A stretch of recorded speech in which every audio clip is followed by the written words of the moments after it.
Hello champions, welcome to the science stream. Dear student, आज की video में हम देखेंगे कि कैसे हम किसी भी केमिकल इक्वेशन को सिर्फ 60 सेकंड में बैलेंस कर सकते हैं और जल्दी से किसी भी केमिकल इक्वेशन को बैलेंस करके कैसे हम एग्जाम में अपना टाइम सेव कर सकते हैं। So without any further delay let's begin the video. So dear student, किसी भी केमिकल इक्वेशन को बैलेंस करने के लिए सबसे पहले हमारे पास एक स्केलेटन केमिकल इक्वेशन होनी चाहिए। जो स्केलेटन केमिकल इक्वेशन हम यहाँ पे ले रहे हैं ये आपकी बुक में भी दी हुई है एनसीईआरटी में, ठीक है।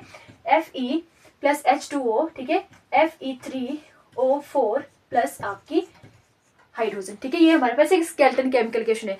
स्केलेटन केमिकल इक्वेशन का मतलब क्या है? स्केलेटन केमिकल इक्वेशन का मतलब है कि आपके पास अनबैलेंस केमिकल इक्वेशन है, ठीक है, नॉट बैलेंस केमिकल इक्वेशन है। तो हमें पता है कि जैसे हम किसी भी केमिकल इक्वेशन को बैलेंस करते हैं तो हमें सबसे पहले ऐसा एलिमेंट ढूंढना होता है जिसके पास मैक्सिमम नंबर ऑफ क्या है, आपके एटम प्रेजेंट है। अगर हम अपनी इक्वेशन में देखें तो सबसे ज्यादा जो आपके एटम वाला जो आपका एलिमेंट है वो है हमारे पास ऑक्सीजन, यानी कि जो सबसे पहला एलिमेंट जिसको हम बैलेंस करेंगे वो है हमारे पास बेटा ऑक्सीजन, ठीक है। ऑक्सीजन को अगर देखें तो उसके बाद आपने क्या लिखना है कि लेफ्ट हैंड साइड में ऑक्सीजन कितना है और राइट हैंड साइड में ऑक्सीजन आपका कितना है, ठीक है। अगर हम ऑक्सीजन को लेफ्ट हैंड साइड में देखें, इस तरफ देखें, लेफ्ट हैंड साइड में देखें, तो हमारे पास सिर्फ एक एटम ऑक्सीजन का प्रेजेंट है। अगर वही हम ऑक्सीजन का नंबर राइट हैंड साइड में देखें तो ऑक्सीजन यहाँ पे कितनी है, 4 है। ओके, जब हम इन वैल्यू को, ठीक है, जब हमने राइट हैंड साइड और लेफ्ट हैंड साइड में ऑक्सीजन को बराबर करना है, जब हम इस वैल्यू को यहाँ पे भर देते हैं तो हमारे पास जो नई इक्वेशन बनती है वो कुछ इस तरह से बनती है, ठीक है।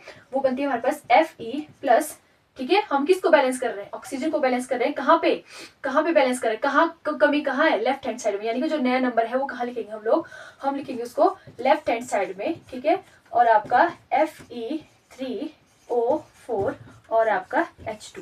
ओके, हम ऑलरेडी ऑक्सीजन को बैलेंस कर चुके हैं। अब स्टेप टू में आप किसी भी आपके एलिमेंट को, यानी कि आयरन में और हाइड्रोजन में से किसी को भी बैलेंस कर सकते हैं।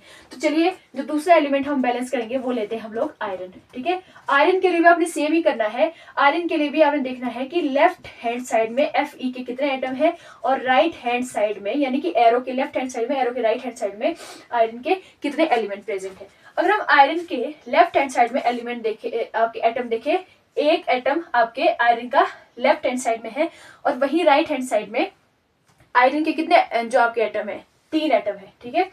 अगर हम इस वैल्यू को यहाँ पे भरते हैं, यानी कि लेफ्ट हैंड साइड में भरते हैं, जो नई हमारे पास केमिकल इक्वेशन बनती है वो बनती है हमारे पास Fe, ठीक है। किसको बैलेंस कर रहे हैं हम लोग यहाँ पे, ठीक है, 3 आयरन को कहाँ लिखना है, जहां पे कम है वहां पे लिखना है, ठीक है। 3 Fe, ठीक है, प्लस 4 H2O, क्या बन रहा है हमारे पास Fe3O4 प्लस आपका H2। अभी तक हम दो आपके एलिमेंट को इस इक्वेशन में ऑलरेडी बैलेंस कर चुके हैं, आयरन और आपका ऑक्सीजन। अब जो तीसरा एलिमेंट हमारे पास बचता है, थर्ड स्टेप में हमें क्या करना है, थर्ड स्टेप में हमने अब हाइड्रोजन को क्या करना है, बैलेंस करना है। अब हमने सेम जो हमने ऑक्सीजन के लिए किया, आयरन के लिए किया, हाइड्रोजन के लिए भी सेम ही करना है। अब देखिए, हाइड्रोजन का अगर हम देखें लेफ्ट हैंड साइड में, ठीक है, जब भी आप किसी नए एलिमेंट को बैलेंस कर रहे हैं, जो आपने इक्वेशन को, जिस इक्वेशन को देख के आपने बैलेंस करना है वो करना है आपने उससे पिछले वाली, ना कि इसको देखने वाली, ठीक है। जो इस इक्वेशन को आपने तब देखना है जब आप पहले एलिमेंट को बैलेंस कर रहे हो, ठीक है। जब अगले को करना है तब इसको देखना है, जब जो अगले एलिमेंट को करना है तब पीछे वाली इक्वेशन को आपने पीछे वाली इक्वेशन को देख के आपने बैलेंस करना है। अगर हम देखें हाइड्रोजन के कितने नंबर ऑफ एटम आपके लेफ्ट हैंड साइड में प्रेजेंट है, वो है हमारे पास 8, ठीक है। 4 × 2 कितना हो गया, 8। अगर हम देखें कि राइट हैंड साइड में जो ऊपर वाली इक्वेशन में हाइड्रोजन के कितने एटम प्रेजेंट है, कितने एटम प्रेजेंट है, 2 एटम आपके ओनली प्रेजेंट है, ठीक है। अब देखिए, अब हमने क्या करना है, हमने 2 से कितने बनाने हैं, 8 बनाने, यानी कि 2 को हमें किससे मल्टीप्लाई करना पड़ेगा, 4 से मल्टीप्लाई करना पड़ेगा। और जिस नंबर से आप, नए नंबर से आप मल्टीप्लाई कर रहे हैं, वो नंबर कहाँ लिखना है, जहां पे आपने वो छेड़खानी की है, यानी कि राइट हैंड साइड में। अब देखिए, जब हम इस 4 को इस इक्वेशन में भरेंगे तो हमारे पास जो नई इक्वेशन बनेगी वो बनेगी 3Fe प्लस 4H2O, ठीक है। और जो नई इक्वेशन हमारे पास बनेगी वो बनेगी हमारे पास Fe3O4, ठीक है। कहाँ पे ऐड करना है, यहाँ पे, यानी कि राइट हैंड साइड में जो नया नंबर है वो क्या है हमारे पास, 4H2। अब देखिए, स्टेप 4 में क्या करना है, स्टेप 4 में कुछ नहीं करना है, स्टेप 4 में बस इस इक्वेशन को क्या करना है, हमने क्या करना है, इस इक्वेशन को स्टेप 4 में हमने देखना है कि हमारे पास बैलेंस हो चुकी है कि नहीं हो चुकी। अब देखिए, आयरन तीन आयरन के 3 एटम लेफ्ट हैंड साइड में है, राइट हैंड साइड में कितने हैं? 3 है ना। और आपके 8 जो आपके एटम लेफ्ट हैंड साइड में आपके हाइड्रोजन के और राइट में कितने हैं? 8 है। ऑक्सीजन के 4 हैं, यहाँ पे 4 है, यानी कि ये इक्वेशन हमारे पास क्या है? बैलेंस है। ठीक है, जब आप ऐसी ही बहुत सारी इक्वेशन को क्या करेंगे बेटा?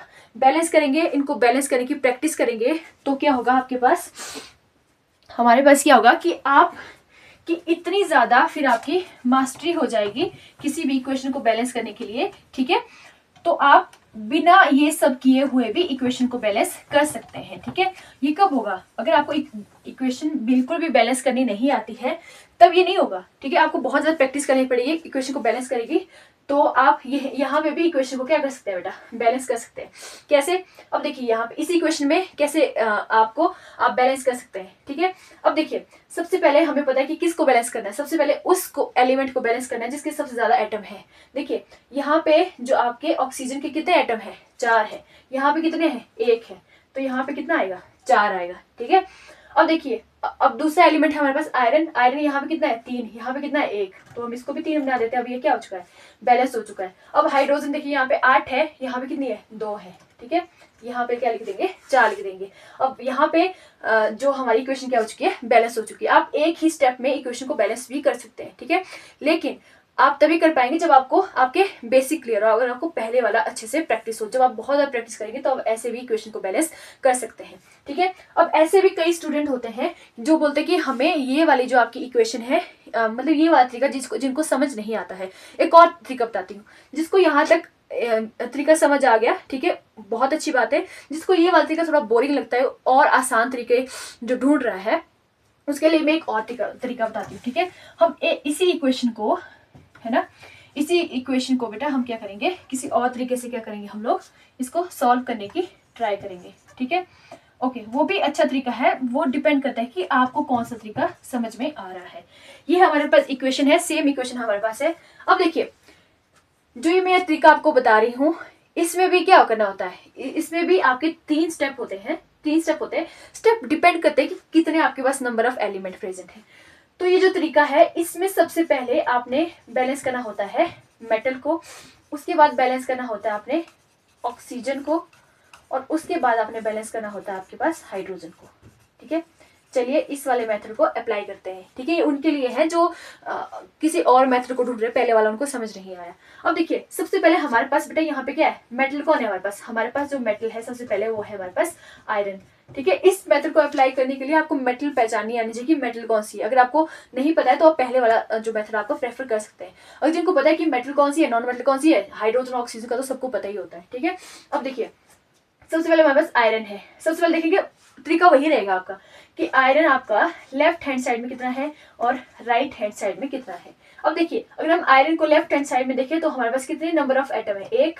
राइट में देखिए 3। तो जब हम इसको बैलेंस करेंगे तो हम क्या कर देंगे बेटा?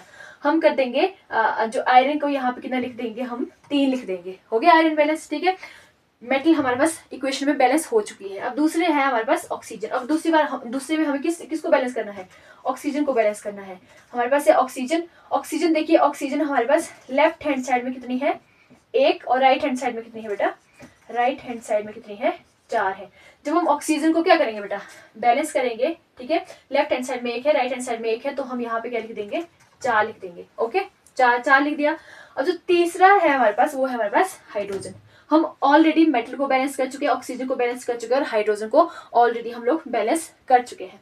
अब देखिए जो तीसरा जो है हमारे पास हाइड्रोजन यहाँ पे देखिए, अगर हम हाइड्रोजन को लेफ्ट हैंड साइड में देखें तो लेफ्ट हैंड साइड में हमारे पास हाइड्रोजन कितनी है? 8। और राइट हैंड साइड में हमारे पास कितनी है? 2। ठीक है, अगर हमने 2 से 8 बनाना है तो किससे मल्टीप्लाई करना पड़ेगा? 4 में। कहाँ पे किया? राइट हैंड साइड में। तो लिखना कहाँ है? ये राइट हैंड साइड में। इस तरह से भी आप किसी भी केमिकल इक्वेशन को क्या कर सकते हैं बेटा? बैलेंस कर सकते हैं। ठीक है, अगर इतना खोज पहुंच नहीं करना है, ठीक है, सीधा ही आपने किसी भी इसके बिना भी आप किसी भी केमिकल इक्वेशन को बैलेंस कर सकते हैं। वो है हमारे पास कि सबसे पहले किसको बैलेंस करना है? मेटल को। मेटल हमारे पास आयरन, यहाँ 3 थी, यहाँ 1 थी, तो यहाँ पे क्या लिख दिया? 3, बैलेंस हो चुकी। दूसरा और तीसरा किसको बैलेंस करना है, आपने हाइड्रोजन को करना है। आपको जो भी तरीका आसान लगे उस वाले तरीके से आप किसी भी केमिकल इक्वेशन को बैलेंस कर सकते हैं और आसानी से 1 नंबर पा सकते हैं, और इस तरह से आपका टाइम भी वेस्ट नहीं होगा। ठीक है, ये वाला मेथड जिनको आसान लगा वो इस वाले मेथड से किसी भी केमिकल इक्वेशन को बैलेंस कर सकते हैं, या पहले वाला सेफ वैसे पहले वाला ही होता है। ठीक है, कि सबसे पहले एक ऐसा एलिमेंट ढूंढना है जिसके पास मैक्सिमम नंबर ऑफ एटम होते हैं, फिर उसके बाद आप कोई भी एलिमेंट आपका ले सकते हैं। सो डियर स्टूडेंट, अगर वीडियो अच्छी लगी तो वीडियो को लाइक कीजिए, ऐसी और वीडियो देखने के लिए चैनल को सब्सक्राइब कीजिए और अपने फ्रेंड के साथ भी शेयर कीजिए। So thank you so much for watching.